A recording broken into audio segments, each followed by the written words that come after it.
Hello! So, I'm starting a new series.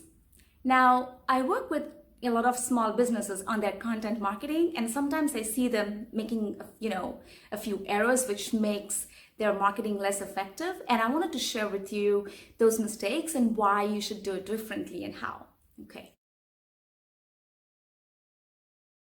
So the first one is a lot of small businesses, they are scared of giving away a lot of their content for absolutely free, right? Because they usually have two fears. One is like, okay, if, my service is quite simple, especially for service businesses, that my service is very simple. And if I tell them everything about how to do it for free, then they can just do it themselves. And, they don't need my advice and they don't need my services. They won't pay for it.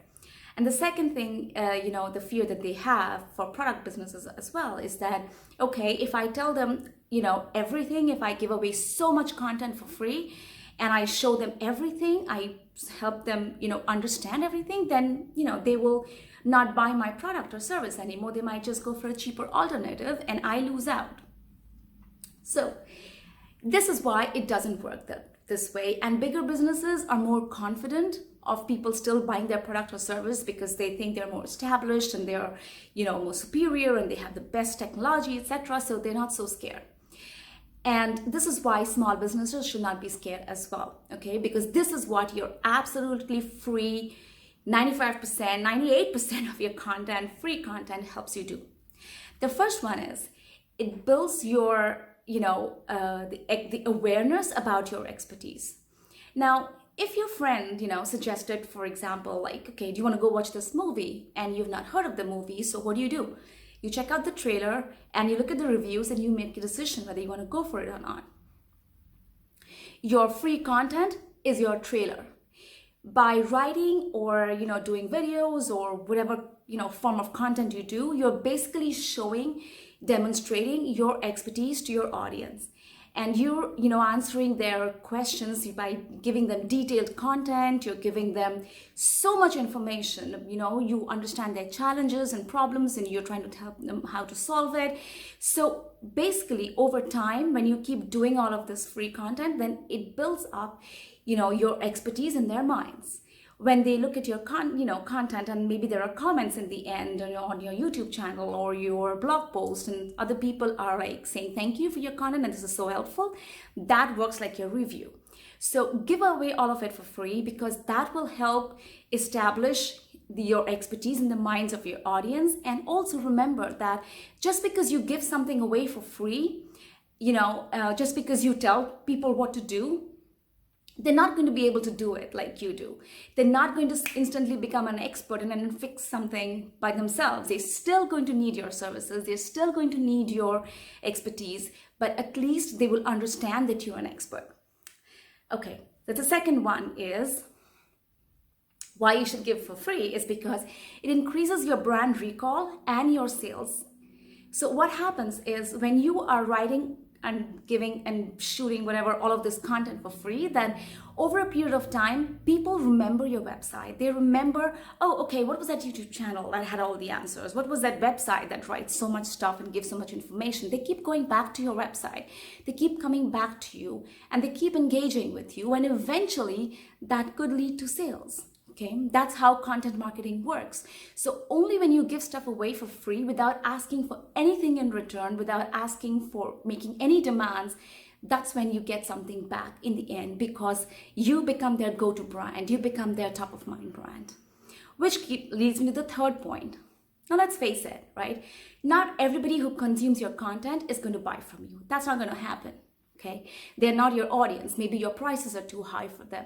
Maybe they don't connect with you. Maybe they don't like your website. They don't like your user experience. For whatever reasons, they are not ready to buy from you.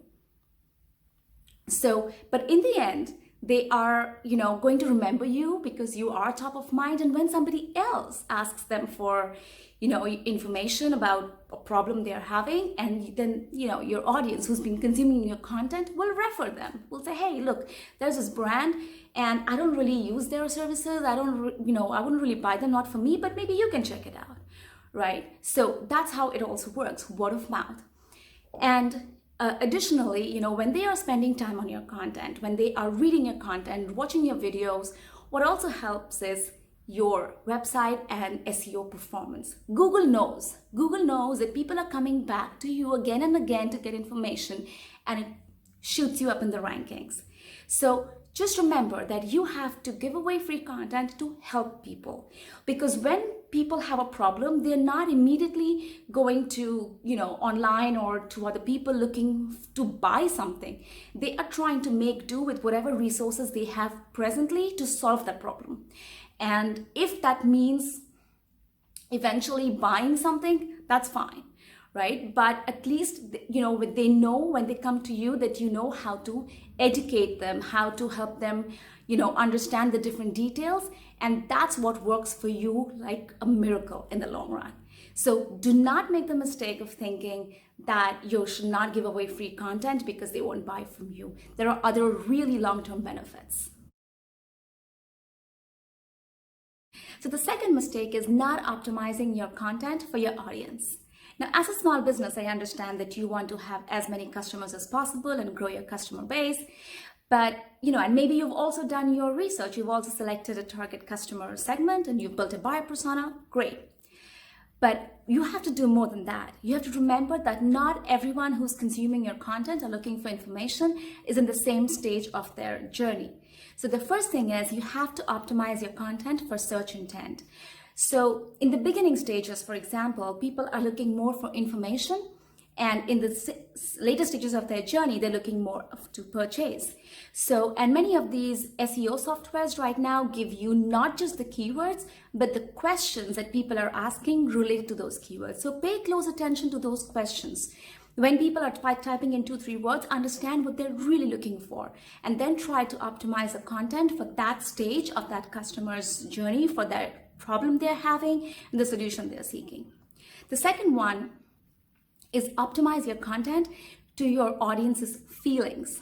See, the more you understand what they are going through, where they're getting stuck, what challenge they're having, and you can talk to them in their tone of voice and their language in a way that resonates with them, that's how they connect to you. That's how they think, oh, this person really knows what I'm going through. This makes sense. I get that.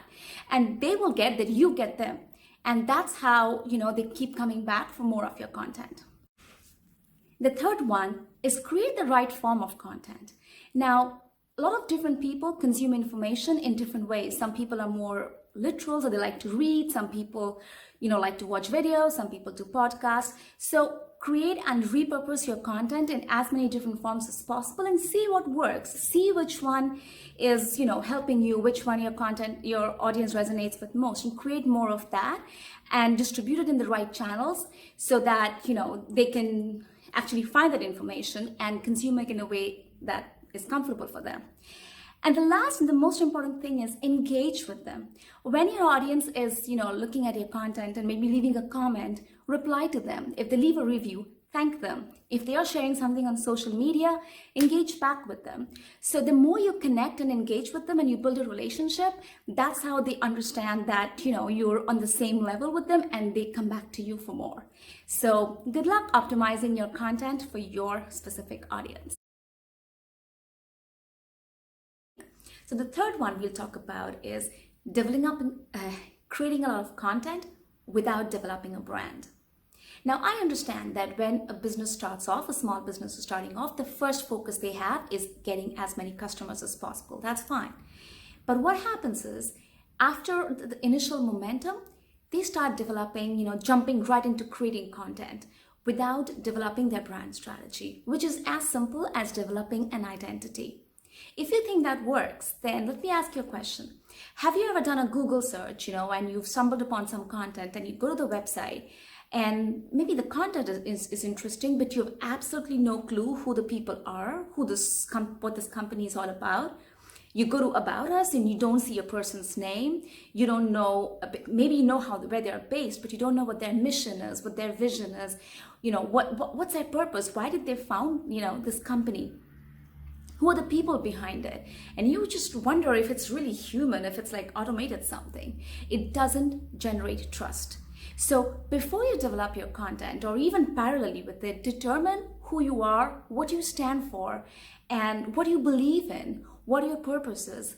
Like, you remember that campaign that Nike did, with Kaepernick, and how much it gained momentum? That's because it clearly showed who it was, who it connected with, and what its values were. So the more you do that, the more human you get, the more of an identity you have, the more personal you get with your story and your purpose, the more people will connect to you. So when they read your content, they will want to know more about you. So let them see it, give it to them. That's the third mistake that, businesses make, not building a brand. So don't do that. Lay it out there, tell your story and ask for theirs. And that's how the engagement grows. The fourth mistake, and we have only one more to go, so don't worry.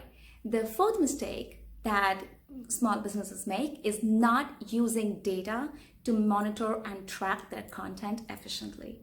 So a lot of businesses I come across maybe have some idea of how many of their emails get opened and how many clicks they get, but that's about it. They're not tracking your, the overall website engagement, the traffic, the ups and downs, how it's doing. And it's very easy to do this. Just go to Google Analytics. It's free. Just monitor when and how your traffic is increasing, going down, what is the engagement like, what is your bounce rate like, page by page, content by content. So then you get an idea what is more interesting. You can even see the behavior flow of how people are going page by page, so you get an idea of what kind of content is resonating, and you can keep fine-tuning your strategy and your actual content to meet those needs of your audiences, right? The second thing you should do is look at the channels, where your content is being posted, where people are engaging more, which kind of, traffic coming from which channel gets more engagement. Then you know which one to pump up a bit more. For example, you might see that social media doesn't work at all for you. Maybe email works much more. Your engagement is super high with email. Then you know how to fine tune further. Right? The third thing that you can track is your SEO. So on a monthly basis, you can check, what kind of keywords you're ranking for, your competition is ranking for, why, which kind of content of theirs is working better. So you can fine tune your own content to understand, because they are, you get an idea which kind of content your audience is looking for more. So then you can fine tune your own and you can see the gaps and you can pump up your, SEO.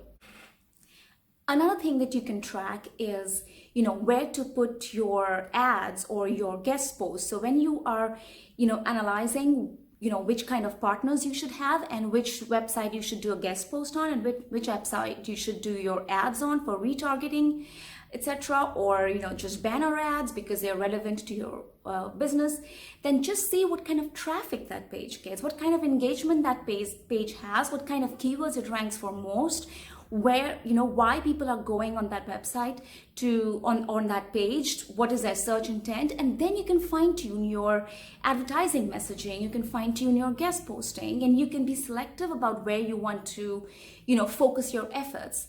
That's one very important thing to look at, because a lot of small businesses are doing ads, for example, but that's not getting them much traffic, or that's not getting them much revenues, because the page itself, even though it's relevant, it does not get a lot of traffic itself. And the last thing that you should look at is automation. So a lot of times you can do like drip campaigns, you can have smart pages, you can have landing pages, and it's an automated system that goes on pushing your content out. Some businesses do that, but you have to track that closely and see how it, develops over time, how it evolves when it starts, and, how it goes, and then which kind of audience is looking at which content more, even though they're in the same target group or the same automation. So there are a lot of things that you can track, and it's not also very expensive. So make data your friend. Don't let it be a cause of stress. Use it to fine tune your content constantly. You will not hit, jackpot of content in day one. So you have to monitor, you have to fine tune as you go along. And one day you will crack, what exactly your audience wants, and you'll be able to optimize your content much more for your audience. So use data well to monitor and track and fine-tune your content. This one is assuming that you have a fantastic content strategy and you've done everything right. You've used data, you've monitored it, you've developed a brand, and you've been optimizing your content, you've been giving lots of stuff away for free. Fantastic. However, it is not just content that gives you sales. So that is a mistake that they make, thinking, oh, my content is so great and I'm doing everything for my audience, they will buy from me. But what happens is there are a lot of different other factors that come into play. For example, the user experience that they have on your website or on your social media, the customer experience that they have at every brand touch point. So at every interaction with your customer, how are you shaping their experience? How are you making them feel good and relaxed and easy to connect with you? How easy is your booking process? How accessible are your products? Right? How, are they, or if it's a product, is it on Amazon and they can quickly buy? Or is it, going through a cumbersome process, call this, wait for this, get this email, or is it too much going on, right? Communication and, consistency in communication. How, when you're talking to them regularly over a period of time, giving them content, then how much are you consistent in the value and in the, the form of communication with them, how are you engaging with them, and how are you doing that over a period of time? So there are a lot of different factors that are in addition to just your content marketing. So build all of that together in an integrated experience so that your customer will feel comfortable in buying from you. So those were the 5 content marketing mistakes that small businesses make. The first one is not giving content for free, not optimizing your content for your audience, not building a brand, not using data to fine-tune your content, and developing only on content for sales. I hope you like this video, and if you like, to know more about tips on content marketing, branding, and SEO, then stay tuned, subscribe to my channel, and you'll have more coming up soon. Bye.